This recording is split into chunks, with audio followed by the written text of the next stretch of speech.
क्या आप जानते हैं कि दुनिया में अब तक सिर्फ एक देश है जिसने परमाणु बम का इस्तेमाल किया, और वो भी इंसानों पर? लेकिन सवाल यह है कि अमेरिका ने आखिर जापान को ही क्यों चुना? क्या यह सिर्फ युद्ध खत्म करने की रणनीति थी, या इसके पीछे कोई गहरी साजिश, शक्ति प्रदर्शन या राजनीति छिपी थी? 6 अगस्त 1945 हिरोशिमा में एक धमाका हुआ जिसने सिर्फ शहर को नहीं बल्कि पूरी मानवता को हिला दिया। और फिर 3 दिन बाद नागासाकी पर गिरा दूसरा बम। क्या यह महज संयोग था या सोची समझी साजिश? आखिर अमेरिका किस मजबूरी में था कि उसने इतिहास की सबसे विनाशकारी हथियार का इस्तेमाल कर डाला? क्या जापान हार मानने को तैयार नहीं था, या फिर अमेरिका को दुनिया को कोई संदेश देना था? आइए जानते हैं उस फैसले के पीछे छिपे वो सारे रहस्य जो इतिहास की किताबों में अक्सर अधूरे रह जाते हैं। क्यों गिरे परमाणु बम, और किसकी मजबूरी थी मानवता का ऐसा अंत? द्वितीय विश्व युद्ध की कहानी।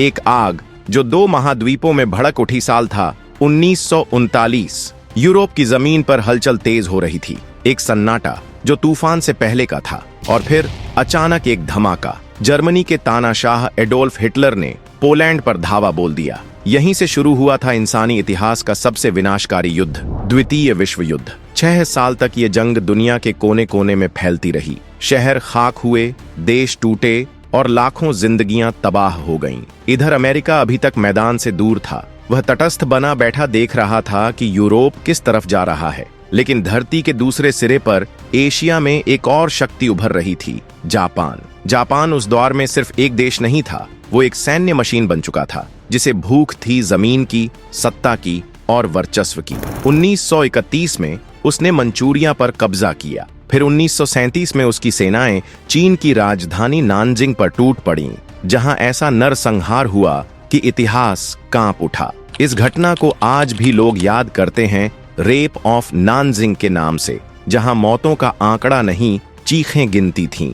ये सिर्फ एक युद्ध नहीं था, ये टकराव था 2 महाशक्तियों के बीच, जो दुनिया को 2 हिस्सों में बांटने जा रही। जब टकराव नहीं, एक तबाही बन गया। जापान की सेना उस दौर में एक बर्बर शक्ति का रूप ले चुकी थी। हजारों महिलाओं की इज्जत लूटी गई, लाखों निर्दोष लोगों को मौत के घाट उतार दिया गया। हर उस जगह जहां जापानी फौजें पहुंचती, इंसानियत दम तोड़ती थी। अमेरिका इस बर्बरता को खामोशी से नहीं देख सकता था। उसने जापान की सांसों पर नकेल कसनी शुरू की। तेल, स्टील और दूसरे जरूरी संसाधनों की सप्लाई रोक दी गई, और यही बना उस गुस्से की चिंगारी जो जल्द ही ज्वाला बनने वाली थी। 7 दिसंबर 1941 सुबह के समय, जब अमेरिका की जमीन नींद में थी, जापान ने वो किया जिसकी कल्पना भी अमेरिका ने नहीं की थी। पर्ल हार्बर पर हमला। सैकड़ों जापानी फाइटर प्लेन्स अचानक आकाश से टूट पड़े। कोई चेतावनी नहीं, कोई ऐलान नहीं, सिर्फ बम, गोलियां और तबाही। कुछ ही मिनटों में अमेरिका के विशाल युद्धपोत समंदर में समा गए। 2400 से ज्यादा अमेरिकी सैनिकों की जान चली गई।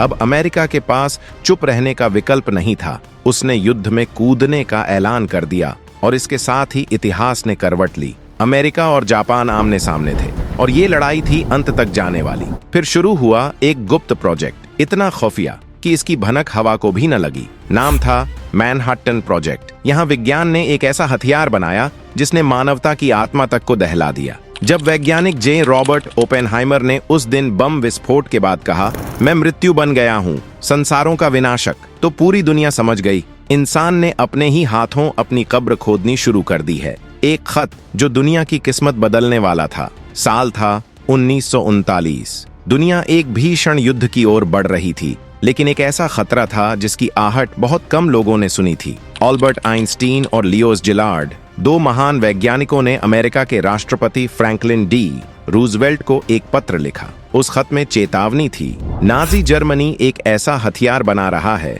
जो इंसानियत को इतिहास बना सकता है, परमाणु बम। ये खत सिर्फ एक कागज का टुकड़ा नहीं था, ये था उस दौर की सबसे बड़ी वैज्ञानिक दौड़ की शुरुआत। अमेरिका ने तुरंत एक गुप्त मिशन शुरू किया, मैनहट्टन प्रोजेक्ट। एक ऐसा मिशन जिसकी परछाई में विज्ञान, युद्ध और नैतिकता तीनों टकराने वाले थे। जब विज्ञान युद्ध का औजार बना, लॉस एलामोस, न्यू मैक्सिको, एक वीरान सा इलाका अब वैज्ञानिकों की सबसे रहस्यमयी प्रयोगशाला में बदल चुका था। यहाँ काम कर रहे थे वो नाम जो आगे चलकर इतिहास में अमर होने वाले थे। जे रॉबर्ट ओपेनहाइमर, जिनके दिमाग से निकला विनाश का ये विज्ञान उन्हें परमाणु बम का जनक बना गया। एनरिको फर्मी, जिनका योगदान बम की संरचना में अहम था। रिचर्ड फाइनमैन, हंस बेथे और कई और वैज्ञानिक जो भले ही युद्ध का हिस्सा नहीं थे, लेकिन इस युद्ध को खत्म करने की चाबी उन्हीं के पास थी। पहली बार इंसान ने परमाणु शक्ति को छुआ। 16 जुलाई 1945 सुबह के 5:29 पर न्यू मैक्सिको के एक सुनसान रेगिस्तान में 100 फुट ऊंचे टॉवर पर रखा गया एक बम, जिसका नाम था गैजेट, विस्फोटित किया गया। ये था ट्रिनिटी टेस्ट, वो पल जब इंसान ने खुद ही अपनी तबाही का दरवाजा खोला। आसमान जल उठा था, धरती कांप उठी थी और ओपेनहाइमर की आंखों में वो पंक्ति तैर रही थी, अब मैं मृत्यु बन गया हूं, संसारों का संहारक। विस्फोट की शक्ति इतनी अधिक थी कि एक विशाल अग्निगोला बना।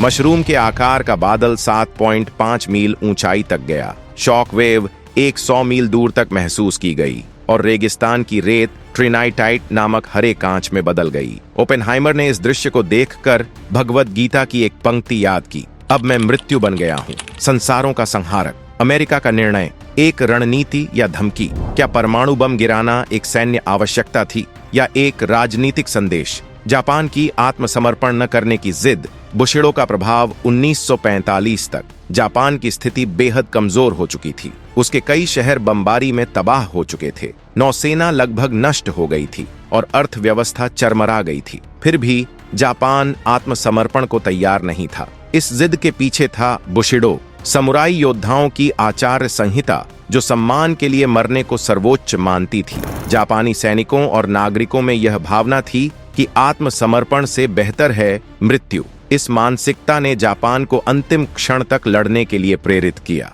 अमेरिका की चिंता, संभावित नुकसान और युद्ध की लंबाई। अमेरिकी सैन्य योजनाकारों ने अनुमान लगाया था कि यदि जापान पर पारंपरिक तरीके से हमला किया गया तो लगभग 5 लाख अमेरिकी सैनिक मारे जा सकते हैं। जापानी नागरिकों की संख्या में लाखों की हानि हो सकती है। युद्ध कई महीनों तक खींच सकता है। इसलिए अमेरिका एक ऐसा विकल्प चाहता था जिससे युद्ध जल्दी समाप्त हो और अमेरिकी सैनिकों की जान बचाई जा सके। 8 अगस्त 1945 को सोवियत संघ ने जापान के खिलाफ युद्ध की घोषणा कर दी। अमेरिका को डर था कि यदि जापान ने सोवियत संघ के सामने आत्मसमर्पण किया तो सोवियत संघ को पूर्वी एशिया में प्रभाव बढ़ाने का मौका मिल जाएगा। जापान का विभाजन हो सकता है, जैसे जर्मनी और कोरिया का हुआ। इसलिए अमेरिका चाहता था कि जापान जल्द से जल्द आत्मसमर्पण करे ताकि सोवियत प्रभाव को रोका जा सके। परमाणु बम एक सामरिक निर्णय। इन सभी कारणों, जापान की आत्मसमर्पण न करने की जिद, संभावित अमेरिकी हानि और सोवियत संघ की बढ़ती भूमिका को देखते हुए अमेरिका ने परमाणु बम का उपयोग करने का निर्णय लिया। यह निर्णय जापान को तुरंत आत्मसमर्पण के लिए मजबूर करने, युद्ध को शीघ्र समाप्त करने और सोवियत संघ को संदेश देने के लिए लिया गया था। हिरोशिमा और नागासाकी पर हमला। नरसंहार की घड़ी 6 अगस्त 1945 की सुबह जापान के हिरोशिमा शहर पर एक ऐसा दिन था जो इतिहास में सदियों तक याद रखा जाएगा। अमेरिका ने अपनी पहली परमाणु बम, जिसे लिटिल बॉय के नाम से जाना जाता है, हिरोशिमा शहर पर गिराई। उस धमाके की ताकत इतनी भयंकर थी कि शहर का लगभग 80% हिस्सा तबाह हो गया। इस एक झटके में लाखों लोग मारे गए, कई आग की लपटों में जलकर जान गंवाने को मजबूर हुए, जबकि कुछ लोग विकृतियों और घातक बीमारियों के साथ जिंदा बचे।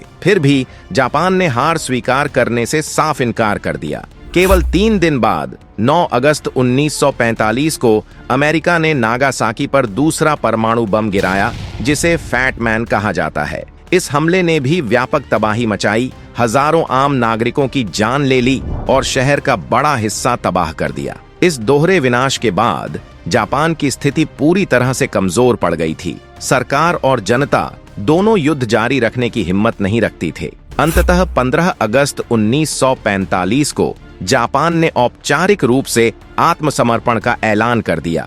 ऐसा निर्णय जिसने विश्व युद्ध द्वितीय का अंत कर दिया। ये दोनों हमले न केवल एक भयानक मानव त्रासदी थे, बल्कि उन्होंने युद्ध के इतिहास में परमाणु युग की शुरुआत भी की। 15 अगस्त 1945 की दोपहर जापान के सम्राट हिरोहितो ने रेडियो पर एक ऐतिहासिक भाषण दिया। यह पहला मौका था जब आम जापानी नागरिकों ने अपने सम्राट की आवाज सुनी। अपने भाषण में उन्होंने बताया कि जापान ने मित्र राष्ट्रों की शर्तें स्वीकार कर ली हैं, जिससे द्वितीय विश्व युद्ध का अंत सुनिश्चित हुआ। यह प्रसारण, जिसे ज्वेल वॉइस ब्रॉडकास्ट कहा जाता है, क्लासिकल जापानी भाषा में था, जो आम लोगों के लिए थोड़ा कठिन था, लेकिन इसका संदेश बिल्कुल स्पष्ट था। जापान ने युद्ध खत्म कर दिया है। फिर 2 सितंबर 1945 को टोक्यो की खाड़ी में अमेरिकी युद्धपोत यूएसएस मिसौरी पर जापान के प्रतिनिधियों ने औपचारिक तौर पर आत्मसमर्पण पत्र पर दस्तखत किए। इस समारोह में मित्र राष्ट्रों के कई प्रतिनिधि मौजूद थे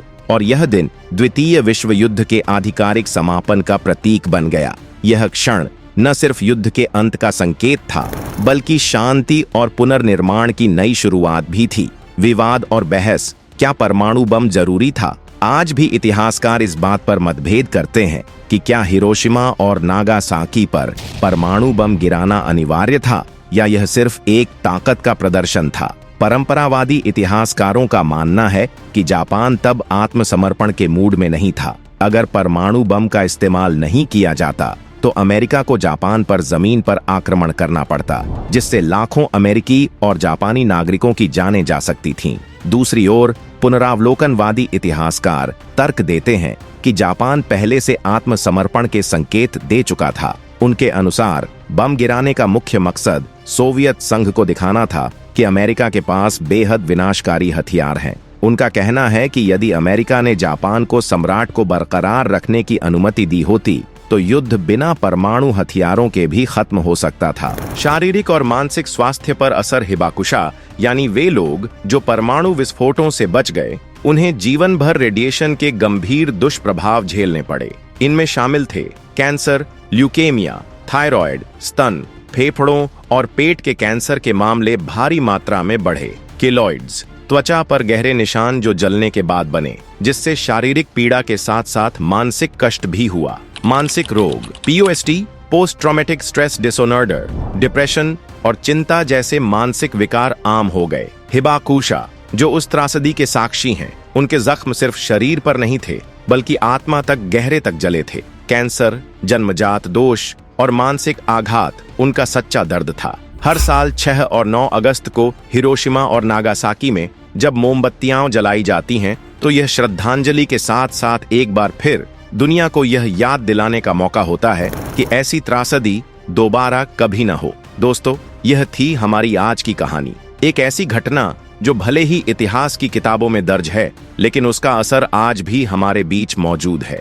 अगर आपको यह वीडियो पसंद आया हो तो कृपया लाइक करें, शेयर करें और चैनल को सब्सक्राइब करना न भूलें। साथ ही कमेंट में बताएं, क्या आप सोचते हैं कि परमाणु बम का इस्तेमाल जरूरी था या यह मानवता के खिलाफ सबसे बड़ा अपराध था? मिलते हैं अगले वीडियो में, जहां हम लेकर आएंगे एक और अनसुनी, सच्ची और हैरान करने वाली कहानी। तब तक याद रखिए, इतिहास सिर्फ पढ़ने के लिए नहीं, समझने के लिए होता है। धन्यवाद।